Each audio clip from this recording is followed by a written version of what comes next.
Hi, I'm Alex Bean. I'm going to be your host today for the Factory for Good podcast. And today we have Melissa.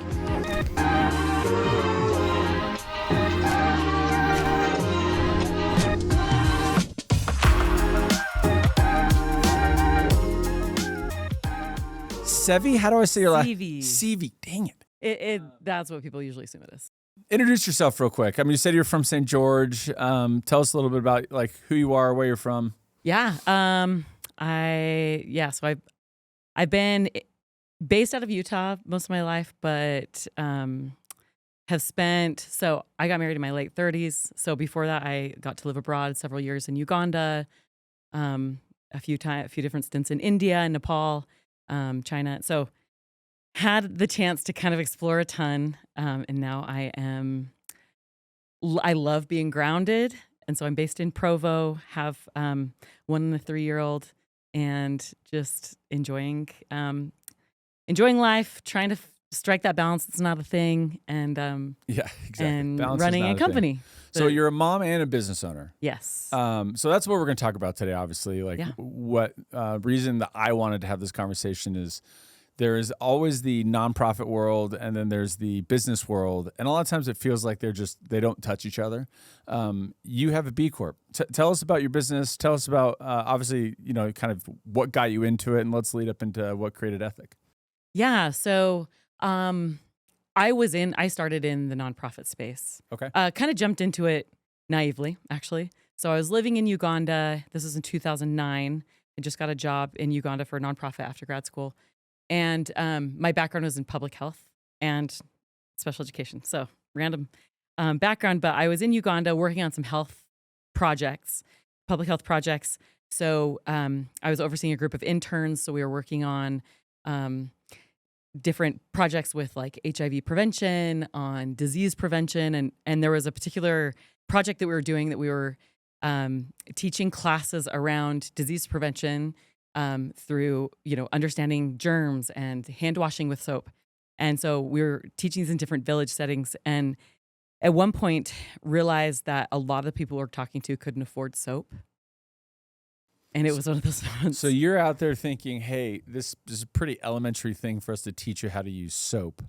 And then how did you figure that out? Did someone tell you, or did you just kind of? Which people so often would be like, thank you so much. This is great. But it was as we were there long enough to start getting and sometimes that's a problem when we're drop into a country and kind of in the beginning, people will be like, yeah, this is great. We love you. But being there long enough for people to actually say, hey, this is the reality. And so, it was this what are we even doing? We missed a big part of the context. And so understanding that, yes, people need access to health, but they just like us, they need jobs. And they need to be able to have income so that they can access health. And so that summer, again, we were recent grad, college student. Me and a couple of colleagues started a nonprofit employing women in the local community to make jewelry that we were going to sell abroad. Okay. And so that was a nonprofit. And so for a few years, I kind of lived between Utah and Uganda for kind of... for a good time as we started getting this going. And then nonprofit model can be really hard. And so we were really good at being non-profitable. So I was living on fumes and donating plasma. You weren't married at this point? I was not. Okay. So I could do whatever. I could live on so little. And then there came a point several years in that our Uganda program was thriving. At one point I think at that point we had 60 women working with us. They were, for the first time, having consistent work. It was incredible. But the U.S. side, we just couldn't sustain. And so that's where we started thinking selling of the jewelry, or just the staff? Okay. Yeah. So we could sustain their salaries, but we couldn't pay for a U.S. salary. And so that's where we shifted our model to, okay, we had never, we'd put we'd put all of our thought into our impact model, but not into the sustainability model, the business model. And so we had this really cool way to impact people with good, consistent jobs, and in particular women. We said, hey, we've got to figure out this business model. Do people really need this jewelry? How do we actually have a market for what we're trying to sell. And so that's where we shifted to a for-profit model, and we expanded to work with artisans in multiple countries. And now we're working with artisans in 25 countries. Handcrafters are everywhere. And it's a particular group that often is less educated. That's why they're working in handmade. And therefore a group that it's a really great way to get money into the hands of like the part of society that needs it. Mm-hmm. And the majority of handcrafters are women. And so we also know that getting money into the hands of women, especially in these contexts, has a generational effect. And so then our model is that we only now we've shifted multiple times. Even up until like a year ago, we were doing direct to consumer, but we just do B2B. So we sell to companies, we do corporate gifts, and then we create product lines that are all handmade and have a powerful story behind them. And we tell the story and show photos and videos of the people that are making it to make these products meaningful. So what's it called? Then this is called Ethik. Okay, Ethik. And how long has Ethik been running? Since 2020. Okay, so when you came in, you gave me a box, and it had a blanket from Turkey. Turkish. And then it had cups from India. Yeah. And then had food from Salt Lake. Yes, but the other side. But other side, Academy. So we've talked about them on this podcast before. But people that with addictions or homelessness are making it. And I'm like, oh, I get it. Like that's what's because in our world there's a lot of swag. People buy a lot of gifts, and they're great. Like I can't tell you how many backpacks I have or how many blankets I have. Yeti tumblers? I have a few Yeti tumblers. I have all that. And those are great. But honestly, what I found myself when I received your gift, which was really nice of you, it was like, oh, there is a story to this person. Someone in Turkey like made this blanket. Someone in India made this cup. And to me, it represents that transaction that I'm trying to motivate other people to be a part of. Whereas you can get value, you can get a product, but in exchange, you're giving someone their dignity. You're giving someone an opportunity to work and to provide for their family. And that to me seems like an equation that's worth doing. Tell us some of the stories, like of some of the people you've met, in India or Turkey or Uganda, like any of the women you can think of, and kind of some of the successes. That'd be fun to hear. Sure. A story that's like especially become meaningful to me since becoming a mother. This was several years ago. It was the first time that we had like our original group of artisans in Uganda, and this was the first time that we were expanding beyond those first 7. So we were expanding. I think we had 20 women come on for their first, and for many of them, this is the first time having like a consistent job. They were all working. People are very entrepreneurial in the developing world. Okay, but like daily pickup work. Like today, what can I do to make enough money to buy the ingredients for the 1 meal I'm going to feed my family today? So having that consistency and that predictability is a big deal. And so they had been working for 2 weeks and were getting their first paycheck, which was just like cash in an envelope. And so I was there for this, and we have an incredible leader, and we work with really great leaders that run these artisan groups. And so she was giving, each envelope had the woman's name on it, and so she was giving them out, and she say the name, and everyone was just like cheering and hooping and hollering as they were like getting their first paycheck, and then they started chanting something together in the local language. And I turned to one of the women that had been with us from the beginning, and I said, "What are they saying?" And the chant that they were saying was, "Today our children will drink milk." Really? Yeah. That's like it's crazy that they have a chant for that. Like that doesn't feel like it's a random thing they said. Like that's the celebration of, like it's a phrase. It's a phrase that they say. Yes. So it shows you where they come from, but then for them to like chant, how did that make you feel? Like what was your response to that?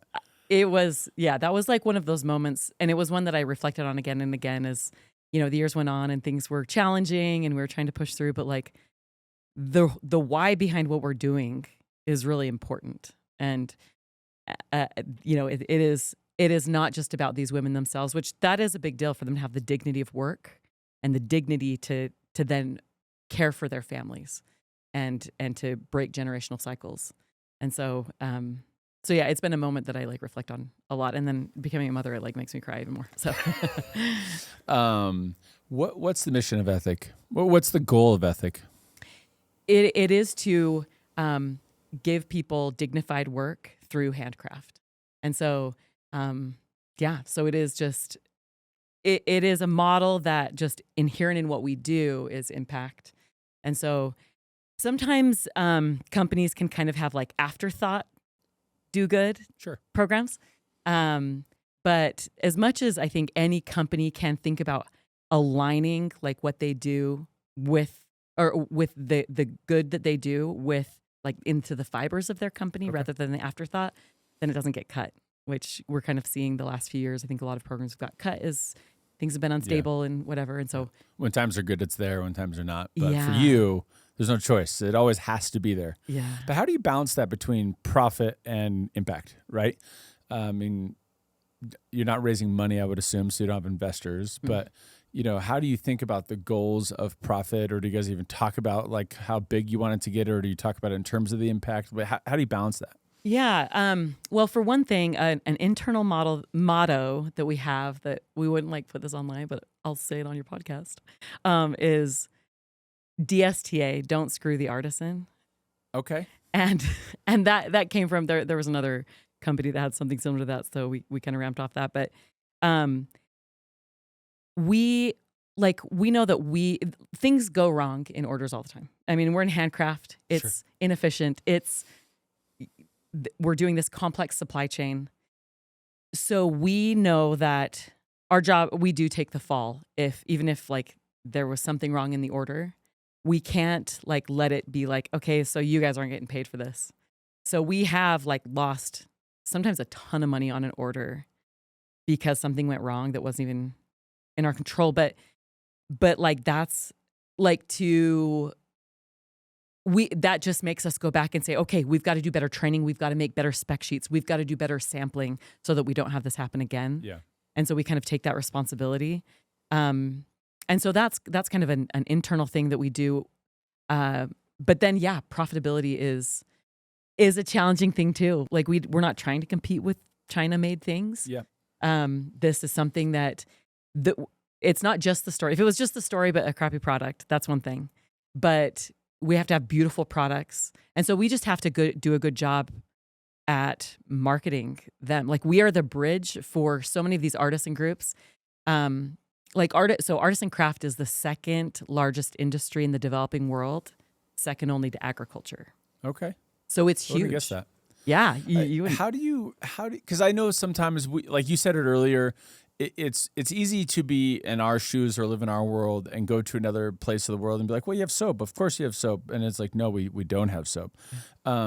Sometimes you go to another culture and like their quality isn't what we think is quality. Yeah. Right. Or like what we would define a ready product is not what they would define as a ready product. And when you are trying to sell a premium product, it does have to meet a certain quality standard. Yeah. How have you like balanced that? Right. Like how do you instruct the person in India or Turkey or Uganda to actually meet that level of quality without, as you said, not screwing the artisan? Like, how do you balance that? So artisans, I mean, so much of this craft is like, goes back generations, right? And it is actually very, very high quality. Like it's built to last. It's like these baskets were woven to carry really heavy loads of rice. And they've done that for hundreds of years. So they're really robust and they're beautiful. And usually is something that is the challenge, probably more than like quality, like, this looks sketchy, is the consistency.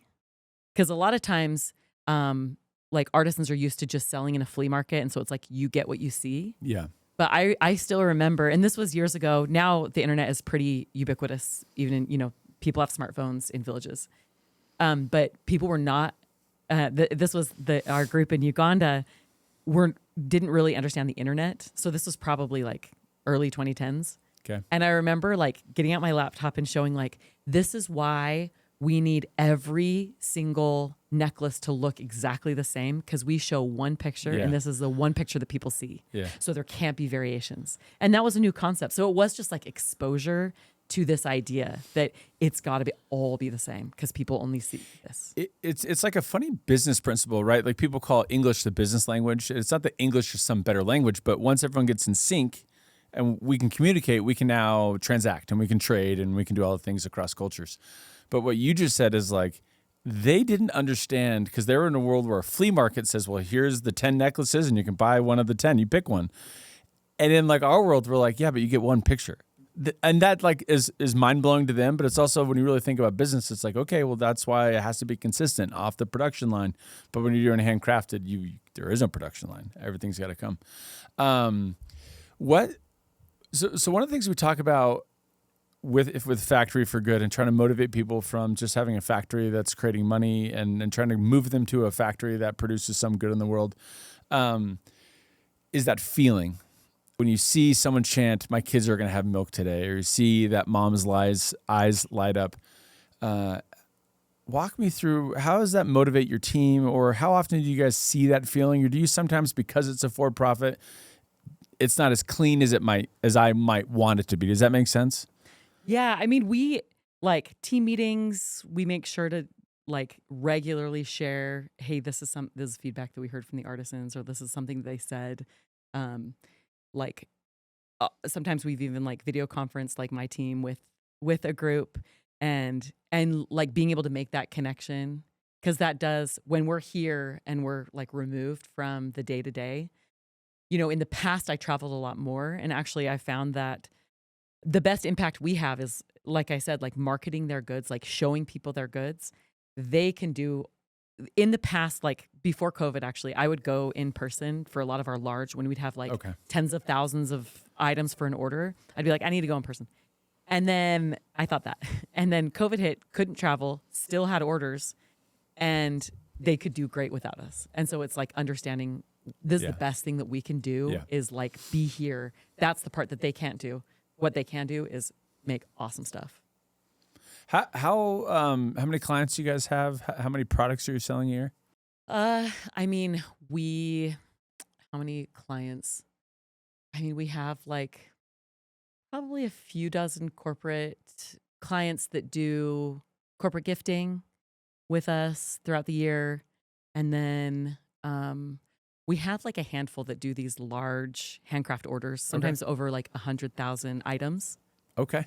That we've done a few times. And that's like there's one time we did baskets in Rwanda. It was 30,000 baskets. So it was employing about 1,000 women across 10 villages to make 1,000 women, like just making baskets. Yeah. Okay. Yeah, because these take like a few days to make. Okay. So I got to be there for that, but yeah. So for sure, I've had people say like, "Well, what if you run out of artisans?" And I was like, "Yeah. There's millions." That was not my question. Yeah. There is plenty of people to make. So it. that is connecting with. How many? It sounds like mostly women. I'm sure it's not only, but how many artisans do you guys employ?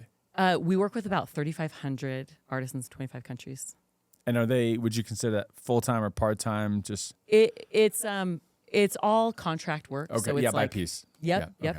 And so they are, and we encourage, we discourage exclusivity. Like you don't have to just work with us, or like if you do a design for us, wait a year and then release that design. Like you get other clients, And are you selling to people here just in Utah or across the U.S.? Or? All over the U.S. Yeah. We do a lot of like VCs, people that like to do like, so like a lot in the financial space, because companies that are doing like high-end gifting or like have high-end clients, that's kind of who works with us really well. What's the most rewarding part of what you're doing? It is the moment when we can say, hey, we've got an order for you. And I know that because I've been there when it's happened, and like the eruption of the news, like people are so excited about it. I mean, we hear stories of like, I remember this was in 2020. We work with a group in Palestine, and as you can expect, that group has really struggled past couple of years, to say the least. But in 2020, everything was shut down. Like tourism was shut down. This is in Bethlehem. They make olive wood, and we had an order of 100,000 of these little massage tools. Okay. And I remember the artisan lead that we were talking to. She said, "We have no work right now, and we have no government aid." And it feels like this order fell from the sky to us. And I just remember those words. Yeah. It came from the sky. And so that's the best, is like giving that news. Actually, I love the answer. I never would have guessed just that phraseology. But again, that's this marriage between for profit and for impact that I find really motivating. The words, we have an order for you, not here's free money, here's free food, here's a handout, but like here's dignity, here's opportunity. Yeah. Here's a way for you to perfect your business. And as you said, it's not exclusive. Like sell it to us, and then once you figure out how to do it, go sell it to other people across the world. I think that's really cool. What's the future? What's your goal? Our goal is to continue our work. So we just a couple of years ago we hit 1 million fair pay work hours with our artisans, and that's something we track. We work with 3,500 artisans. We would love to grow that to 10,000 artisans. And so the bottleneck is growing to more companies. And so we're figuring out different ways of getting to the right clients so that we can, like, we've got our model down, and it's just getting into the hands of the right people to say like, oh yeah, this makes total sense to us. Go ahead and put a plug in for like, who's your ICP? Who's your target client? What size of company? Even small companies that are doing gifting, whether that's client gifting for holidays, prospect gifting, sales companies. We've worked with like various sales companies that are giving these to prospects. Yep. Just a memorable thing. We can brand everything. And so just make it really proprietary, like really, we've worked with like home building companies.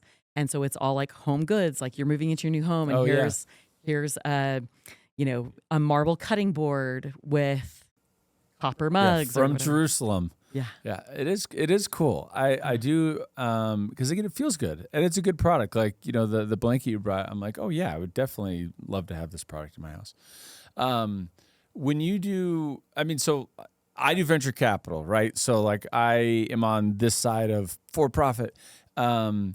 And I talk to businesses all the time, and I say, well, really your business ends in like two ways. One is it goes out of business, or it gets bought, or it goes public and eventually goes out of business, or eventually gets bought. Where do you see your company in 10 years? Like, again, you said the 10,000 artisans, but like where does it end? Do you hope it lasts past you? Is there a certain like number that you think it's sustainable and can stay at that level?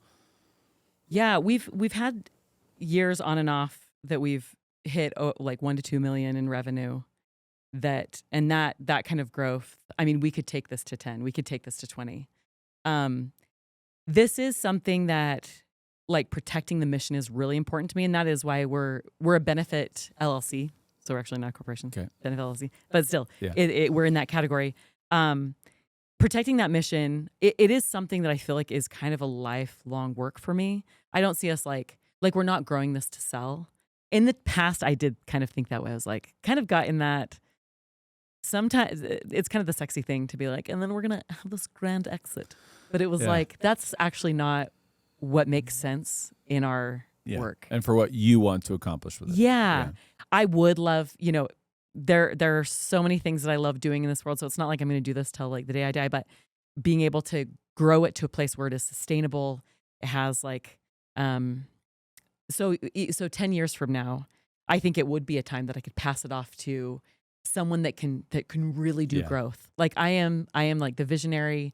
I'm that like typical entrepreneur that like the 0 to 1 I'm so good at. Had to run through the brick walls just to get it going. Yeah. But there's a different skill set for 1 to 10 and 10 and beyond. But do you track a certain metric? How do you know that you're impacting them in a way that is sustainable? Like, how do you actually watch the lives increase to a spot that you're happy with? Yes. So across all orders, we track how many artisans worked on it, how many dependents they have, so kind of the generational effect, and how many fair pay work hours went into it. And that's kind of fun to report. For every piece? Yes. So we keep that as a running. Is that on the tag? I didn't, like... It's in the book. Okay. There's a little book. I actually have the book. The book's right here. There you go. Okay. Yes. So this book, when you get a piece, let's say the blanket you gave me, it'll talk about the person's dependents, who they are, how many hours are put into it. That's right? What we give to like the company. Okay. That they can then use that however they want. Especially when they make an order, like this is the impact of your order. Got it. Okay. Yeah. So we have a little impact report. But those measurements are just outputs. They don't actually, like you can say like, we taught 300 classes, like, on hand washing with soap. Okay, yeah. And that actually doesn't measure anything. Yeah. No, you taught 300 impact. Classes on soap, but it doesn't so actually say that you saved, Yes. So we've done several different things to work to measure, and it's difficult to measure in these contexts. At times, there's a lot of complexities to make sure you're actually like seeing the effect. But we did. We worked with a third party, invested in doing a randomized control trial, which, as you know, is like the gold standard, and it's typically used in scientific research. But there was this research organization that does this for social impact, and so they like work with the Gates Foundation, different things to measure impact. So this is getting a little nerdy, but to get the details, but we had this order. This was also in 2020.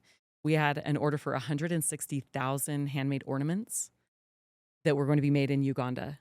So we had that order coming up, and we knew that we needed around 400 women to be working on this in Uganda. And so and that would be expanding from, we had like 60 women working consistently. So we're going up to 400 women. So we worked with, so women's groups exist in Uganda and many developing contexts. Naturally, there's women's groups. So we connect with women's groups that made about 800 women that could potentially get this order. And then they were kind of, half of them were randomly selected to participate in the order. Okay. And that's a hard thing because it's like, okay, half the people didn't get it. But they did and we worked with Ugandan researchers who made a phone call before the order started. And rather than asking, what are we need to get to know their like economic circumstances. So they asked them, and it wasn't connected to our order at all. They just said, hey, we're doing some research. Can you talk to us about your expenditures? And they found that in developing contexts, often that's a better indicator of a more accurate report on where someone is economically. Okay. And so, what are your expenditures? And then we did that same phone call, and they said, at the end of this, we'll send you some mobile money. So at 3 months they did it, and at 6 months they did it again. So what we saw, that women that got the order, after 3 months they were making 3 times what they were making before. But we didn't see a ton of change in like the assets that they owned. And that's a big indicator of like stepping out of poverty, is owning assets that you can like use to, take to the bank and you can take out a loan against and whatever. But at 6 months, so when someone had consistent work for 6 months, that's when we saw a statistically significant rise in people owning something like a stove or a bicycle, and the biggest one that the researchers were like so stoked about was owning a cow and what that means for a family. And so that was, I remember the researchers, they said, we get about 50-50 results in these. I mean, these are large scale, huge global nonprofits. About 50% of them are like no impact or negative, and about 50% are like some. And they said, this is some of the most significant impact we've seen. Oh, that's great. And that was really excited to see that we could actually prove what happens in 6 months of consistent work. This has been awesome. I've really enjoyed our conversation. I will think of 2 things when I remember this conversation. One is, I have an order for you, like just the dignity in what you said. Like, I think that's a very powerful phrase. And then, what was it? My kids will drink milk today. Yeah. I'm going to go home and tell my kids that. And I'm just like, did you drink milk today? Like, be a little bit more grateful. I think that's really powerful. But I love that you guys are employing people across the world that are trying to create income for themselves, make the world a better place for themselves, and in exchange, providing a product that people here in the United States want. And I am impressed, and thank you so much for coming on. Awesome. Thank you so much for having me. Yeah. It's been so fun.